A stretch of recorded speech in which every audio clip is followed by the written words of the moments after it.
be basically like your foam core construction. It's not going to be, it's going to be heavy enough when it's all put together where it's not going to go anywhere. I mean, you're going to have, if you count them off, you're going to have 700 pounds in panels, you know, and a couple hundred pounds in your countertop. But definitely lightweight enough to not need any serious footing underneath. So you screw into the base end of the panel, is there some wood under that column or something? No, we actually use a, and that's just for a temporary, we use a real coarse thread, almost like a home screw.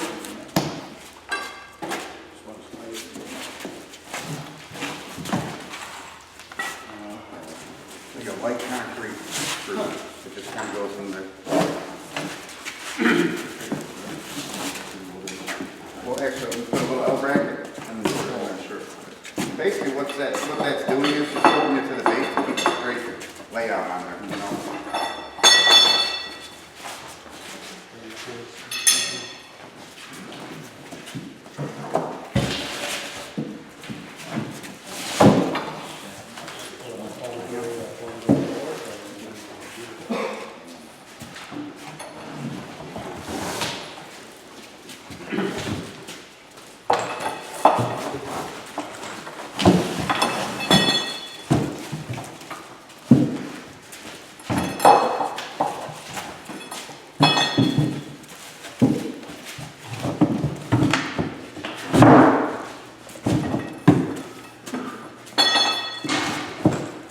Basically, you're laid out. Just like any mason or concrete guy, you can string a line. You can shim the bottom if you have to. But with just a couple shims, for every connection, you come out with about a coffee can. So for this whole system, you probably get about 2 bags of panel mix. And it's the same panel mix that these panels are made out of. So when you're grouting these together, you're going to get the exact same mortar joint color that you made the panel out of. It's the same exact mix. You're really not going to have to worry about your joints matching up or anything. But if you like to go around, throw a couple shims in here and there before you go to tuck point it. Can you use another, your own different types of grout? You could use your own types of grout. The panels are going to come out with the grout that matches this. So you'd really just, I mean, you could for inside of here, if you ran a little bit short, you could use any type of concrete or type S mortar inside these. But we're going to give you the actual grout to fill in these and to make all your joints.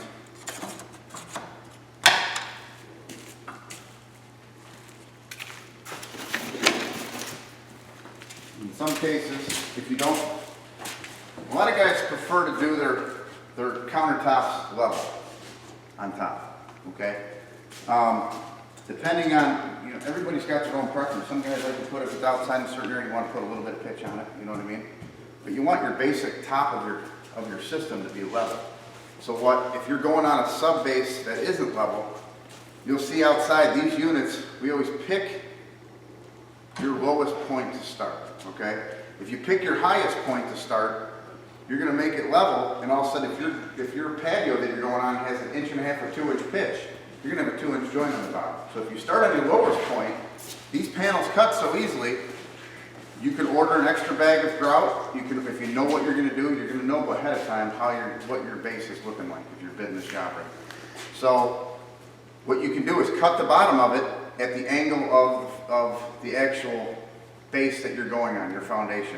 So if you start with your lowest point, you might be cutting from here to there. You lay them out on the ground, say you got an inch pitch. You go from nothing to an inch. You cut the bottom of the whole panels 1 inch off at that angle, okay? Just because you want to keep the base level doesn't mean you still can't put a little bit of a crown on top of it. You guys know this, you guys are concrete guys. A little bit of a wash on there so it'll actually run off the water. You know what I mean? You don't want your water sitting on your top when you go to do your top. So basically you see how fast this goes together. Your first time cutting out the cutouts and everything, you might take an hour to try to lay everything out properly and do everything so you're not screwing up a panel, you know. And it's always, you can always cut it a little bit smaller and then just trim it a little bit if you're worried about that. But a lot of these kitchen systems that we carry also, everything's got a 1-inch lip on there. So you have an inch on each side to play with. Not that you want to use that up, but you know, a lot of your inserts, the better ones, have a good lip on there. So after you're done with the layout, you figure out exactly where your sink's going to go. You figure out where all your implements are going to go. And you lay out your joists to fit everything. Now say you're going to get a sink here. You're going to need another joist in the back or in the front probably. You know what I mean? Depending on what it's going to be as far as what size sink. If it's a small little sink, you might want to throw a couple in here and there. We build, and basically you can do anything for your base of, this is just for the show today, but this would be your base of, you know, putting in to hold the back of, this is a drawer system that's going to go in this one that has a big base that's like, so it has slide out drawers and everything. You can do the same thing here if you have, some of these are just hanging doors. Some of these are doors that are mounted right into the foam, mortared in and done. So what we, just to go back with our layout though, if you cut the bottom of them off, you're going to cut off your concrete finish on the bottom of them. So that's what the extra bag of grout would be for. You lay them just like you would a brick or a block. You put a little mortar down, lay them down. If your cuts are on, you won't even see that joint. That joint will just look like you laid that stone out at the angle and did the pitch all the way up. All right. So once you're actually at this point here, and see, we really didn't even have to use the base, but just to push against it a little bit, you know, keep everything straight, and everything else looks like it's ready to go. And this foam is not like, you guys are looking at it, looking at the yellow and saying, oh, this is like great stuff. Not like that. This foam is actually reverse engineered from the cold storage buildings. The buildings that they would take these pre-metal, this metal, fabricated metal, sandwich it, and then blow this structural foam inside of there. And this foam is rated for structural walls. So you can go 30 foot tall with this stuff if you really want to. So for this application, you're overkill really, but you can't be overkill when you're selling to the general public. You know what I mean? All right. So you got a question? Yeah, so the foam is urethane. Yes. How about it being flammable? There's a fire retardant in this foam Okay. to up to 800 degrees. With some of these grills, they will sell you a heat shield, and they'll do that in any cases because a lot of times people are putting their propane tank underneath it. So your normal grill is already, like a lot of these inserts are going to ask you, do you want the heat shield? Well, the only place you really need the heat shield is right where your grill is sitting. You know what I mean? So all that is an extra thing, and the heat shield is good for anything on the other side under 150 degrees. So with your insert, we would always recommend if there's a, you know what I mean? You're going to be saving money and time building this thing. And a lot of people, if they want to put a propane tank underneath there, they're going to need the heat shield anyway.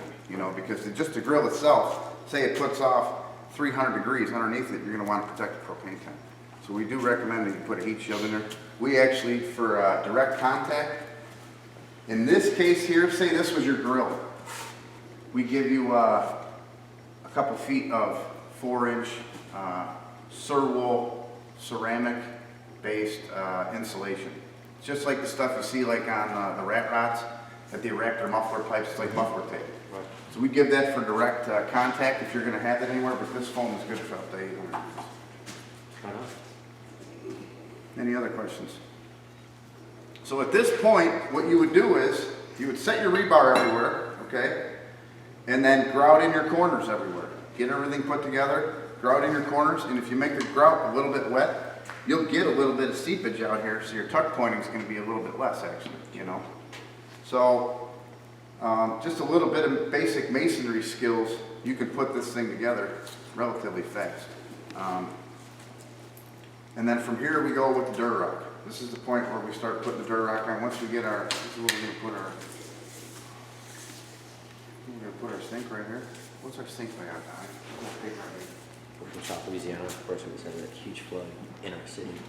And our project just got totally flooded out. So my question, like, almost everyone had to rip out all their cabinets. You know, a lot of even the outdoor ones, they got all torn Right. out and removed. So, so the answer is no, there is no problem with water. Yeah, this is a water repellent foam almost, you know what I mean? It's basically not gonna take on any water at all. Right. Okay.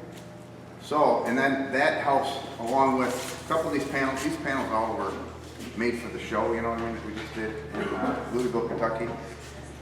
And some of these don't have the finish on the back of them that we're actually gonna send out with them. So this finish on the back is almost like a, see the back of these black ones here.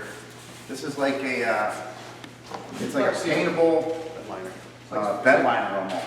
Right. So it seals the back of them also, you know what I mean? Rubber membrane. Yeah, but it's basically what it's doing is it makes it easier for, like if you do a build out inside of this, to actually clean it off and everything else. It's gonna be antimicrobial and bacterial on there. So that helps out because inside of a lot of them, you know what I mean, people are gonna store food, utensils, plates, all that stuff in there. We're trying to make it, so it won't take on anything. So now,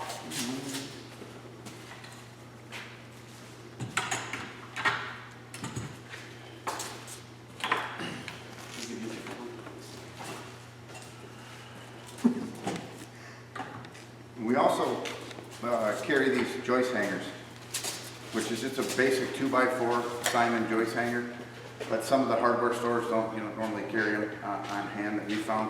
So we actually, if you know, when you're buying the kitchen system, we're going to offer them in different lengths, in different configurations. But a lot of guys can take this and say, okay, you got 4-foot panels. If you were to add 4 more 4-foot panels here, this would be an L kitchen, 10 foot by 10 foot.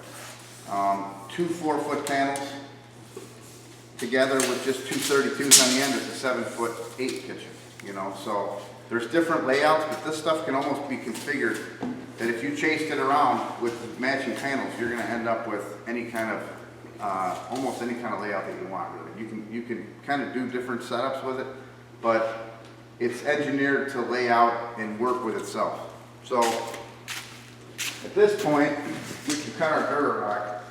Can you flip them upside down? You can, but what you have to do if you do that is the bottom lug on these is a 10.5-inch lug, and these are 3 8-inch lugs. So if you did that, you would just have to keep putting your 8-inch lug on the bottom. So everything could be upside down, or you could flip it upside down, but then everything has to be upside down. Then everything has to be upside down, you know, which is no big deal. You just have to make sure that your 10-inch lug would be on the top then if you did that. You just can't flip them over on top of each other.